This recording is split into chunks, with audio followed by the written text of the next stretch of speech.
7 কোটি সন্তানের হেমুগ্ধ জননী রেখেছো বাঙালি করে মানুষ করো। তিনি লিখেছিলেন কবে?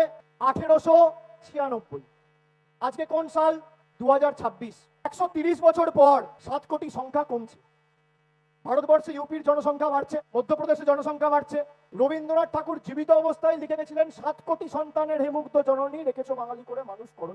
আজকে ভোটার লিস্টে 7 কোটি মানুষের নাম আর 7 লক্ষ মানুষ আন্ডার অ্যাডজুডিকেশন। 130 বছর পর রবীন্দ্রনাথ ঠাকুর যেটা 7 কোটি বলেছিল 1896 সালে, 2026-এ সেটা 6 কোটি 40 লাখ। এই হচ্ছে মোদী আর অমিত শাহ ষড়যন্ত্র।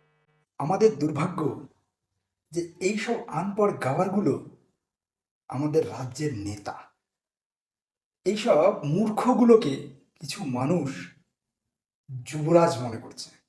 এটাই সব থেকে বড় দুঃখ আমাদের। এই যে মূর্খ ভাইপো, এনাকে কে বোঝাবে যে 1896 সাল প্রথমত অবিভক্ত বাংলার কথা বলেছিলেন রবি ঠাকুর।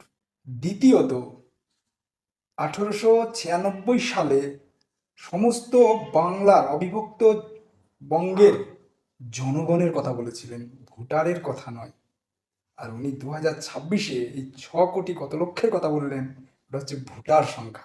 আর এই পশ্চিমবঙ্গ আর বাংলাদেশ মিলে, বাংলাদেশে যদি 22-23 কোটি হয়, পশ্চিমবঙ্গে 11 কোটি যদি হয়, তাহলে মোট 33 কোটি জনসংখ্যা হয়েছে। এই মূর্খটাকে কে বোঝাবেন? আচ্ছা, বোঝাবেনটাই বা কেন? এই মূর্খ তো কিছু মানুষের আবার নেতা, যুবরাজ। তো যারা এই মূর্খকে নেতা মনে করেন, যুবরাজ মনে করেন, তারা একটু বালিশে মুখ লুকিয়ে কেঁদে নেবেন।